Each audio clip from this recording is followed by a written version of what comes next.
Hey, Tommy from the Run Testers. We're in the running shoe versus. In this video, myself and Nick are going to be taking a look at the Nike Pegasus 40 and comparing it with the Hoka Clifton 9. This video is brought to you by our friends over at Precision Fuel and Hydration. If you're looking at either of these shoes, chances are that you're probably looking for a pair of shoes that can tick off a lot of different runs. And that's probably going to include longer runs as well. Both of these shoes are workhorse shoes. You can use them for longer runs, you can use them for easy day runs, use them for recovery runs, all those sorts of things. But if you're doing longer runs as part of a training plan for something like a half marathon or a marathon, then you're probably going to need to look at your fueling strategy. Precision Fuel and Hydration have a wide range of products designed to help you cross the finish line and getting the right fuel and hydration to do that. Two products that I use are the Precision Fuel and Hydration 30 gram carb gel and the 30 gram caffeine gel, which has 100 milligrams of caffeine in it as well. Now I use these for when I'm doing marathons. I've been using these for the past year. I use them for Chicago Marathon, and I tend to use a mix of both of these when I'm doing a marathon. So I interchange between doing one carb gel and one with caffeine. I like the caffeine one because it gives me a little bit of a pickup when I need it, when I'm getting tired at certain points in the race. I like the carb one because I don't want to have caffeine all the way through the race. If you don't know the fueling and hydration that you need for your running, then you can head over to the Precision Fuel and Hydration website where you can use their calculator to fill in a load of information and find out what sort of level of fueling and hydration you can need. It's very useful if you don't know where to start when it comes to fueling and hydration. You can find out a lot of information, and you will also get loads of useful advice and tips and things like that if you are looking at your fueling strategy. You can also get 15% off at Precision Fuel and Hydration if you go into the caption below and click on the link and check out all the different things they've got on the website. Right, let's jump in and do the versus.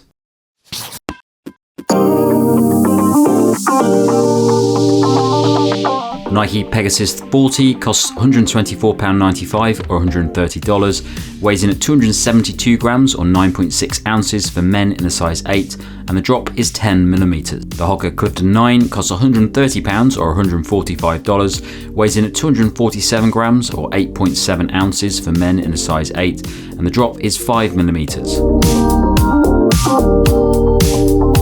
Pegasus 40 has long been Nike's affordable workhorse daily trainer designed for ticking off the miles in comfort. The shoe combines a moderate level of Nike React foam for a good level of cushioning with 2 air zoom units for added bounce and responsiveness. The result is a balanced shoe that aims to cover a wide range of sessions, from short recovery efforts to long runs. The React foam offers a slightly firmer ride, but by doing so improves stability and support for runners that want added security. The upper is where the most recent version sees the changes, with a single mesh layer now including an implemented midfoot band designed to be comfortable but also provide a good lockdown fit.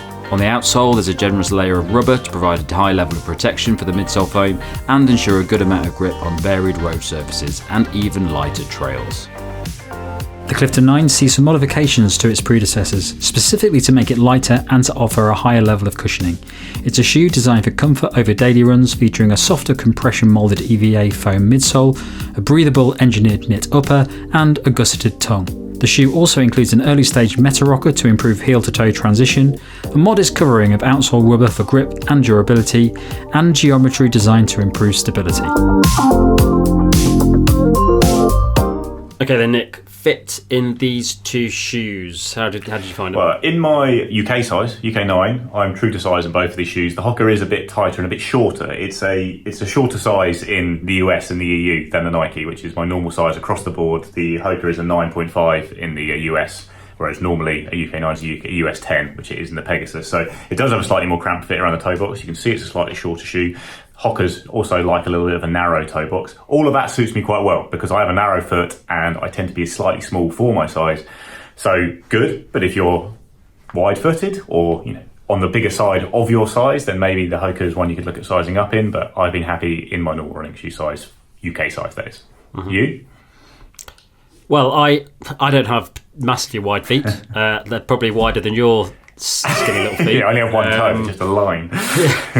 But I didn't have a problem with it. So yeah, my size 8 in the Clifton 9 was fine. Found it very comfortable, in fact. And I always have done with the Cliftons. Actually, I know it's getting quite jiggery with Hoka these days because there's people talk about Hoka's being always been narrow, but they're different on different shoes, and I think the Clifton 9 is probably one of the more forgiving ones. I think you can get it in a white though, can't you? So this is a D width mine apparently. I don't really know what width means. So Pegasus, Pegasus, I would stay in my size for this, size 8. But yeah, there is a lot more space in it. It is a very forgiving shoe with a lot of wiggle room in the forefoot. Okay, so the run test in these two semi-cushioned shoes, Nick. How have you found them? I call them cushioned daily trainers. Pretty cushioned by old terms, but in today's market, they're just cushioned daily trainers. I think they're pretty unexciting but very solid shoes. They're really pretty good daily trainers all round. I think the Clifton 9 is a lot better than the Clifton 8. It's one of the Cliftons I've liked the most in a while. Stripped a bit of weight. Nice ride, like it's not that lively, the foams in there aren't that exciting, but it's a comfortable ride. It's quite smooth with a lower drop than the Pegasus and a nice rocker. I like the way it ticks over because of that. Comfortable upper, good grip. Yeah, a shoe I liked it. I've used it actually when I was coming back from a little bit of an injury, and it just felt like a really nice, solid, stable, reliable shoe to pull on as a neutral shoe, and I felt it was pretty good for a range of runs, best for just daily cruising. Did a couple of speedier things in it and it was okay. But just, yeah, a nice cushion daily trainer. Same is true with the Pegasus 40, which I've ended up being reasonably negative about in quite a few reviews, but that's mainly just because it's not as good as the Pegasus 39 because they didn't change anything except to make the upper a little bit heavier whilst also increasing the price. So that annoyed me. But the actual performance of the shoe is still really quite good. It's got a React midsole, which is, again, not that exciting, not that lively, but durable, stable, delivers enough with those air zoom pods that give a little bit of pop. It's a bit heavier than the Clifton, and I do think the Pegasus for me is less good for fast stuff, not just because of the way. I think it's also just got quite a traditional ride which snaps through. I don't get as much pop off the toes from it as I do from the Clifton, which rolls for a bit and just feels a bit smoother when I try and run quick in them. But same time, Pegasus does all the same kind of runs kind of equally well, and it has a slightly better outsole than the Clifton, I'd say. Clifton's outsole is fine. It's a good road shoe outsole, but the Pegasus, I think, is a great road shoe outsole in that it does work on a variety of terrains, lasts a long time, grips in the wet, grips on light, dusty trails, that kind of thing. So, yeah, both shoes that I think are pretty solid performers with slightly different strengths. How have you found running in them, Tom? So I'll start with the Clifton 9 because I'm really impressed with Clifton 9. I've never like most of Hoka's cushioned shoes. I don't like the Bondi. I never liked the Clifton range because I always found them to be really, really dull and just the midsole just uninspiring, just quite hard to run in, and I just never get anything out of them. But the Clifton 9, because they've updated the midsole foam, I actually quite like this shoe now, and I enjoy running in it. Never thought I'd say that about a Clifton shoe. I think it's one of the best improvements Hoka's made to one of their shoes that I don't like for quite a long time. I think it's quite a smart change because it's still the same shoe. It's not really changed a lot, but for someone like me who's picks them up and tries them on and goes for a run, goes, oh, I've got better shoes. I can just feel it a bit different, and it's a little bit softer, and it just feels like it's just a nicer experience, especially when you're doing those sort of daily runs where you just want a nice bit of cushioning. So I do think the Clifton 9 is a good shoe now, and I would even go as far as to suggest it to people who are looking for a sort of semi-cushioned daily shoe. Pegasus, I've never been a massive fan of the Pegasus. I know it's a solid shoe. I know it ticks a lot of boxes, but I think the problem for me is that the Pegasus, it used to be a solid cheap shoe, right? So you could go and buy the Pegasus, and I think I seem to remember it was like £100 at one point, wasn't it? Which was it was a sweet spot for some of the technology you get in a bit of air zoom pods and stuff. Now it's getting a bit too expensive for its own good, I think, when it's not really changed. So it's very similar to probably the previous Cliftons to me, and I do find the ride quite dull. It's fine. Like I can go and do a run around the park for like 10k, and I don't mind. But I don't really get a lot out of it, and I definitely don't feel a lot from like the air zoom pods or anything like that. I don't mind the foam, to be honest. The fact that it's a React foam, I think it feels a little bit livelier than something like the Infinity.